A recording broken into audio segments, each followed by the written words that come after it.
Did you hear that? The authorities in LA say there's nothing to worry about. Beverly Hills gets sucked into the gurgling maw of the Pacific.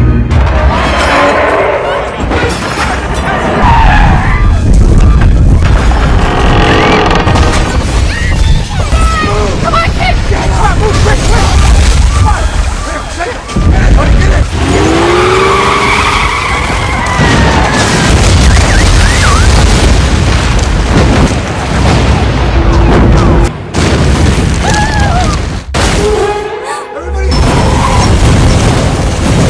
That plane has multiple engines!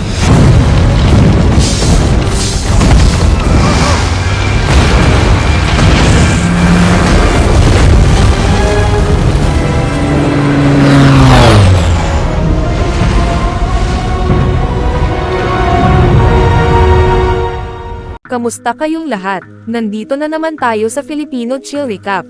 At ngayon, pag-uusapan natin ang epic apocalyptic disaster, science fiction film na tinatawag na 2012. Maghanda na kayo dahil sa mga spoilers na darating. Noong 2009, may mga hindi pangkaraniwang malalakas na solar flares na nagaganap sa atmosfera ng araw. Napansin ito ni Dr. Helmsley, kaya bumiyahe siya papuntang India upang pag-usapan ang nangyayari kasama ang astrophysicist na si Satnam.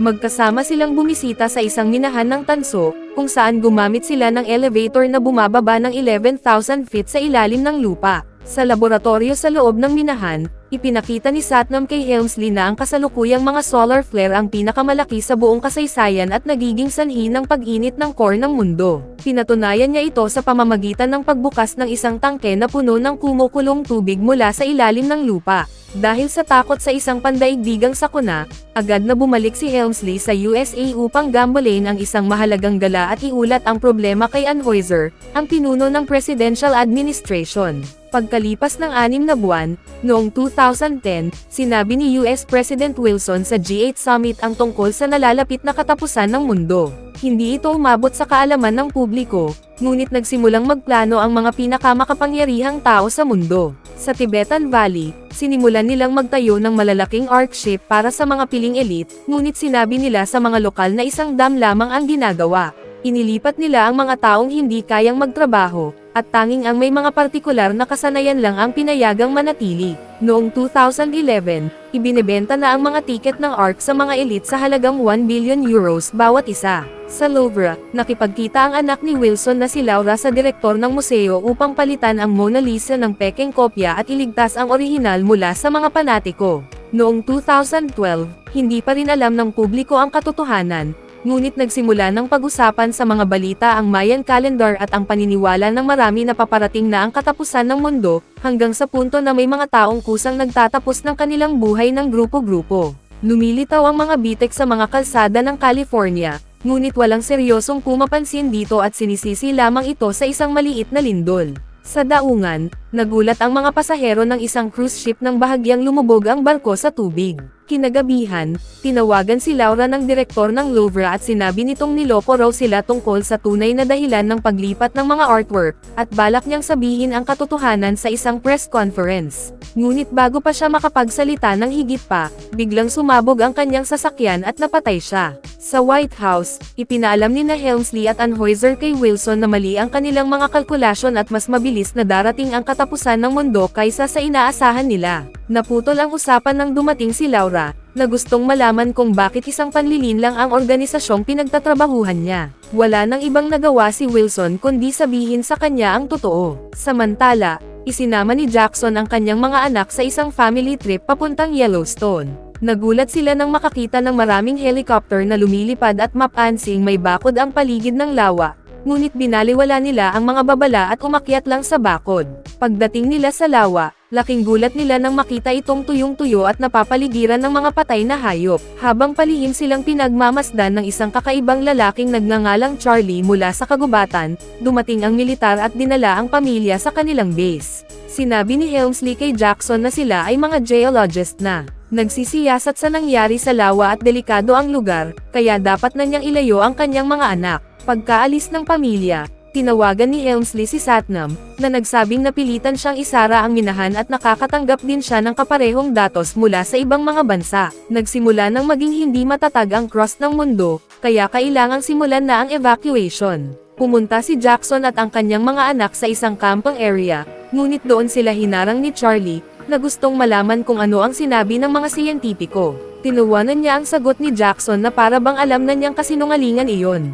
Kinagabihan, napansin ni Jackson na may broadcast si Charlie mula sa kanyang van at pinakinggan ang kanyang radio show, kung saan pinag-uusapan nito ang nalalapit na apocalypse. Nagpasya si Jackson na lapitan si Charlie para sa karagdagang impormasyon, at ipinakita sa kanya ni Charlie ang isang katawa-tawang animation tungkol sa Mayan prophecy. Nang magduda si Jackson na kayang itago ang ganoon kalaking lihim, ipinaliwanag ni Charlie na lahat ng nagtangkang magsabi ng katotohanan sa publiko ay namatay, na pinatunayan niya sa pamamagitan ng maraming artikulo sa pahayagan.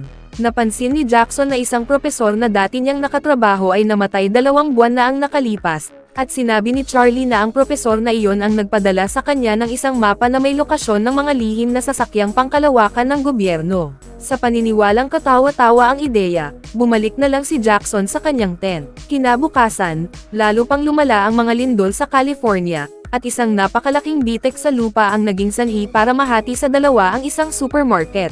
Sa kabutihang palad, walang nasaktan, ngunit tumawag ang dating asawa ni Jackson na si Kate at hiniling na agad niyang iuwi ang mga bata. Samantala, ipinaalam ni Anheuser kay Wilson na 4 na arc lamang ang natapos, ibig sabihin ay hindi sapat ang kapasidad para mailigtas ang maraming tao. Sa isang pagpupulong kasama ang mga pinuno ng iba't ibang estado, ibinahagi ni Helmsley ang kanyang ulat at ipinaliwanag na 2 o 3 araw na lang ang natitira sa kanila. Dahil dito, inanunsyo ni Wilson na sisimulan na ang evacuation plan. Matapos ihatid ang mga bata sa bahay ni Kate, nakatanggap si Jackson ng tawag mula sa kanyang boss, isang Russian oligarch na nagngangalang Karpov. Palihim itong naghahanda para sa evacuation, kaya inutusan niya si Jackson na dalhin ang kanyang kambal na anak sa airport. Sinabi ng isa sa mga bata kay Jackson na mamamatay na siya, habang sila naman ay makakatakas sakay ng isang malaking barko, bago pa muling tumama ang isa pang mini-quake sa lugar. Dahil dito, nagsimulang maniwala si Jackson na baka tama nga si Charlie.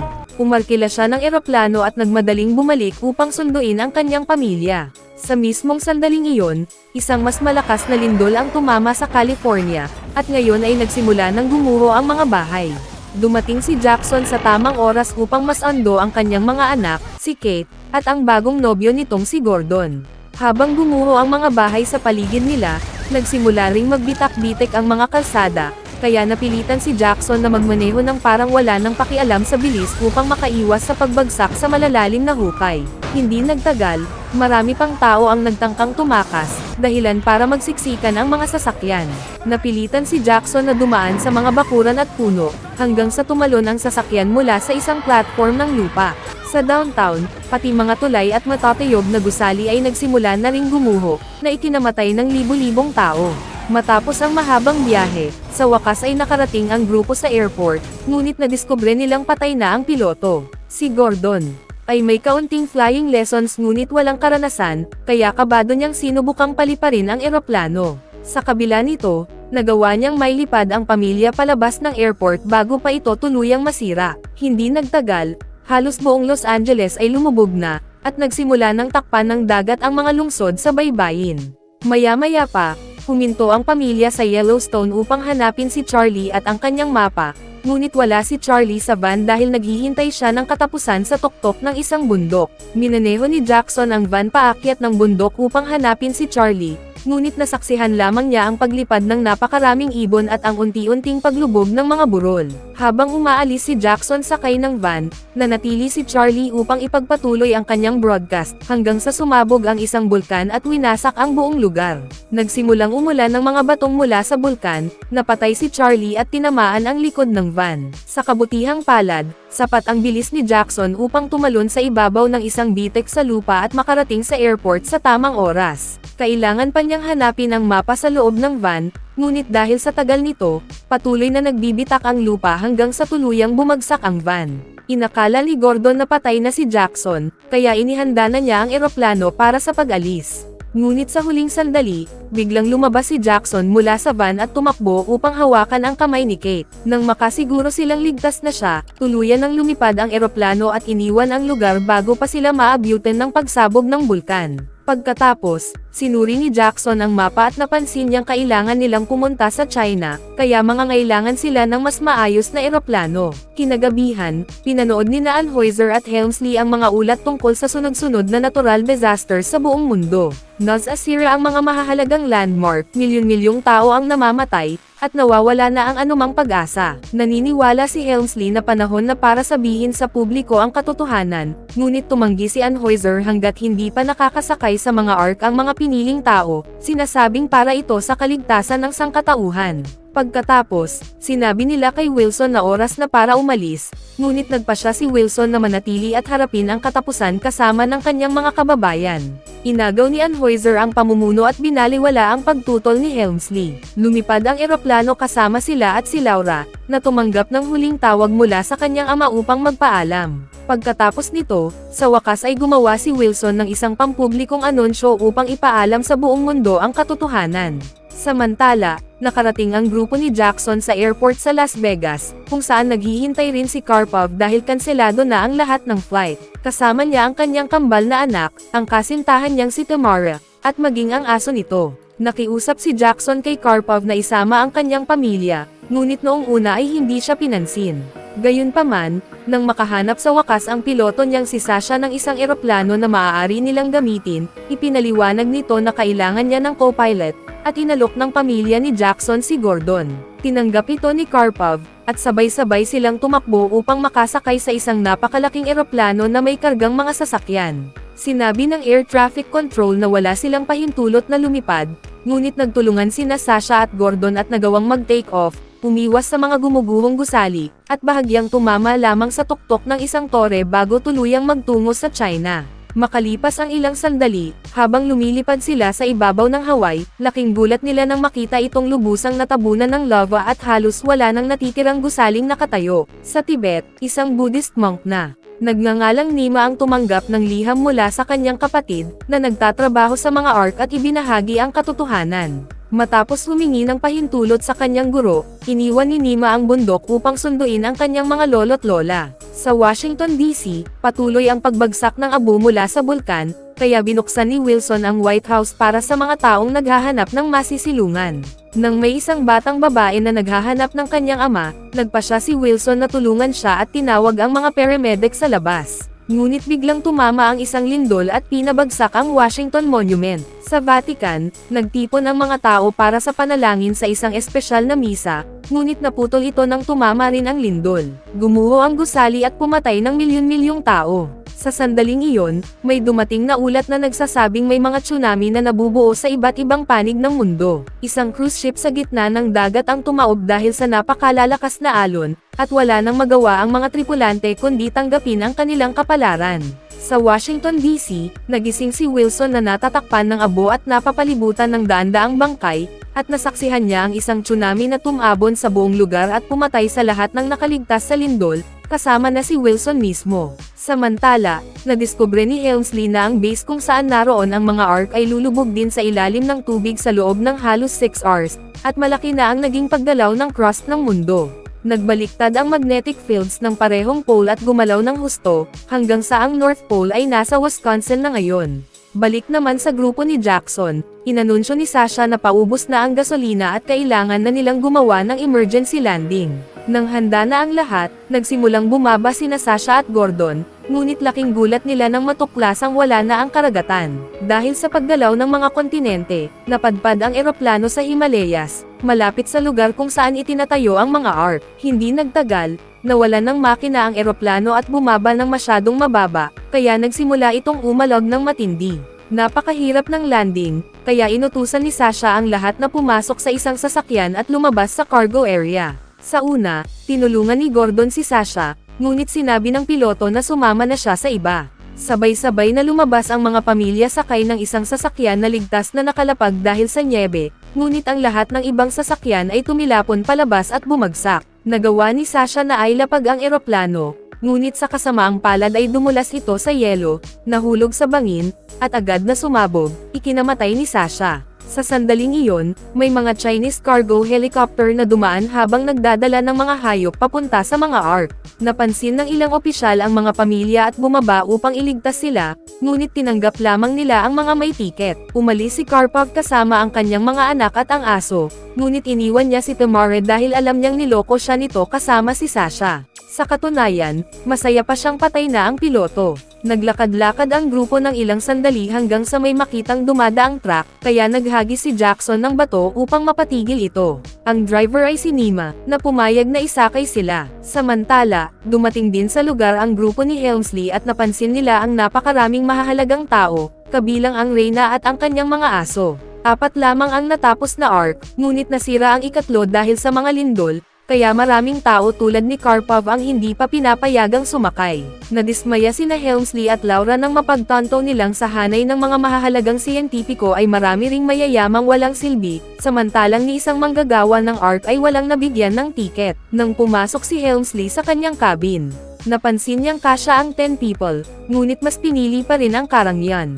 Sa sandaling iyon, tumanggap siya ng tawag mula kay Satnam, na nagsabing walang dumating na eroplano para sunduin siya gaya ng ipinangako, at may paparating na tsunami sa kanilang bayan. Nagpaalam siya sa huling pagkakataon bago mamatay kasama ang kanyang pamilya. Dahil sa panic, agad na sinuri ni Helmsley ang bagong datos at iniulat na may half an hour na lang bago tumama ang alon sa mga ARC. Sa labas ng base, dumating si Nima kasama ang grupo, ngunit tumanggi ang kapatid niyang si Tenzin na tumanggap ng sinuman maliban sa kanilang pamilya. Nakiusap si Kate na kahit ang mga bata na lang ang isama, at pinagalitan ng lola si Tenzin hanggang sa pumayag itong tanggapin silang lahat. Naghahanda nang umalis ang mga ARC nang mapagtanto ng ilan na hindi naayos ng mga manggagawa ang nasirang barko, kaya ang mga pasahero nito ay may iwan. Dahil sa galit, sinuntok ni Karpov ang isang gwardya upang makapasok, at agad siyang sinundan ng karamihan patungo sa pinakamalapit na ARC. Ngunit umusad ang barko palayo sa platform, dahilan para may ilang taong nagtangkang tumalon. May ilan na nahulog at namatay, habang pinangunahan ni Tenzin ang grupo sa parehong ARC gamit ang isang alternatibo at mas ligtas na daan. Napansin ni Tamara na ang kanyang aso ay kasama ng mga anak ni Karpov, kaya sinipol niya ito. Mabilis na tumawid ang aso sa makitid na daanan at nakarating sa kanyang amo bago pa magsara ang mga gate, at nagpaalam si Tamara kay Karpov gamit ang middle finger. Habang binubuksan ni Tenzin ang isang lihim na daanan sa loob ng ARC para sa grupo, pinanood ni Helmsley ang mga taong nahuhulog mula sa platform at hindi na niya ito kinaya. Nakipag-ugnayan siya sa mga pinuno ng lahat ng bansa at hiniling na buksan ang mga gate upang makapasok ang natitirang mga tao. Ngunit pinutol siya ni Anheuser at ipinaalala na 15 minutes na lang ang natitira bago tumama ang alon. Hindi sumuko si Helmsley at nagsalita tungkol sa pagkawala ng kanilang pagkatao, pati na ang nangyari kay Satnam. Nang idagdag ni Laura na tiyak na bubuksan ni Wilson ang mga gate, napilitang pumayag ang mga lider at pinahintulutan ang pagbubukas ng mga ito. Sa loob ng ARC, naligay sa panganib ang grupo ni Jackson dahil palihim silang gumagalaw malapit sa mga lifting mechanism na nagsimulang humandar nang bumukas ang mga gate. Natulak palabas sina Tenzin at Gordon at halos hindi makakapit, ngunit nasabit ang paa ni Tenzin sa umiikot na mga gear. Nagmadali si Jackson upang tulungan sila at naiahon si Tenzin, ngunit sa kasamaang palad ay nadulas si Gordon at naduraj hanggang mamatay sa mga gear. Halos maduraj din si Jackson, ngunit ang cable na ginamit nila ay naipit sa mekanismo at nagdulot ng pagkapalya nito. Hindi tuluyang bumukas ang gate, ngunit sapat pa rin ito upang makapasok ang nagkakagulong tao. May 4 minutes na lang bago ang impact, at papalapit na ang alon habang nilalamon ang mga bundok, kung saan pinatunog ng guro ni Nima ang kampana ng templo bago mamatay. Nagsimulang magsara ang mga gate ngunit nasa labas pa rin si Karpov, kaya sa huling sandali ay inihagis niya ang kanyang mga anak papasok sa ARC bago siya mahulog at mamatay. Dahil sa cable kanina, hindi tuluyang nagsara ang gate kaya hindi pa rin makaalis ang ARC. Sinuri ng mga technician ang mga camera at nakita ang grupo ni Jackson, kaya nagmadaling pumunta si Helmsley upang ayusin ang problema. Sa sandaling iyon, tumama na ang tsunami sa mga ARC at napatay ang lahat ng natitirang manggagawa sa base. Pumasok ang tubig sa ARC ni Helmsley mula sa bukas na pinto, at habang nagpapanik ang mga tao, sinimulan ng security system na isara ang mga compartment isa-isa. Mabilis ding naisara ang silid kung saan naroon ang grupo ni Jackson, kaya nahati sila at naiwan ang silid na binabaha. Mas lumala pa ang sitwasyon ng banggay ng alon ang isang eroplano papunta sa Ark, dahilan para mawala ang mga suporta nito at tumama sa iba pang mga barko. Kailangan nilang paandarin ang makina upang makalayo, ngunit imposible iyon hanggat may bukas na gate. Dahil sa lakas ng tsunami, walang kontrol na yumanig ang Ark at tinangay ito patungo sa Everest, na nangangahulugang babangga sila anumang oras. Narating ni Helmsley ang silid at nakita ang anak na babae ni Jackson kasama ang aso, at nakipag-ugnayan siya sa iba pang miyembro ng grupo gamit ang communication system sa dingding. Ipinaliwanag niya kay Jackson kung paano i-unlock ang lift mechanism at kung bakit ito mapanganib, ngunit tinanggap ni Jackson ang panganib at sumisid. Habang abala si Kate sa pagtulong sa sugat ni Tenzin, sumunod ang kanyang anak kay Jackson laban sa kagustuhan ng kanyang ama, at naging malaking tulong siya dahil siya ang humawak ng flashlight para magamit ni Jackson ang parehong kamay. Matapos ang matinding pakikipaglaban sa mekanismo, tuluyan niyang nahugot ang cable sa mismong sandaling tumama ang ilalim ng Ark sa isang batong porma sayon. Sa wakas ay tuluyang nagsara ang gate at nagawang paandarin ng mga teknisyan ang makina. Ngunit masyado nang mabilis ang galaw ng barko upang makaiwas agad. Bumangga ang Ark sa bundok at nagsimulang bumagsak ang malalaking bato sa ibabaw nito, na nagbasag ng ilang bintana. Sa kabutihang palad, gumana ang reverse motion bago pa magkaroon ng mas malaking pinsala, at unti-unting lumayo ang Ark sa bundok habang nagdiriwang ang lahat at muling nagkita-kita si Jackson at ang kanyang pamilya. Pagkatapos nito, sinimulang bilangin ang mga taon bilang, after the flood. Sa day 27 of month 1, nagbahagi ng kanilang unang halik sina Helmsley at Laura. Sa sandaling iyon, inanunsyo ng kapitan na malinaw na ang kalangitan, kaya sa wakas ay nakalabas ang mga tao upang muling makita ang araw. Habang tinatamasa ng mga tao sa lahat ng 3 arcs ang sariwang hangin, sinuri ni Helmsley ang mga ulat mula sa mga satellite at nalaman niyang humuhupa na ang tubig at umangat ang buong kontinente ng Africa. Agad na nagtungo roon ang mga Ark upang magsimula ng bagong buhay. Bago tayo magtapos ay isa-shoutout muna natin si Efren Ramos, Rafi Desen, Lexus Mapagmahal, TJ Gamang PH, Dark Hero, Darwin Faustino from Bocaue, Bulacan, Freya Angelica Cruz from Mexico, Gabriel Yeng Oredo Repair Shop Appliances from Santo Tomas, Batangas, Haynes Demel from BCD Negros Occidental, Nora Aiza Bago from Mindanao, Rickela Rojas from Malibay, Pasay City, at Sambayan Brando from Imos, Cavite, Bacandala 1. Mag-subscribe na kung hindi ka pa nakasubscribe, pindutin na rin ang notification bell at like button para sa marami pang movie recap katulad nito, at mag-iwan ng comment down below. And as always, thank you for watching.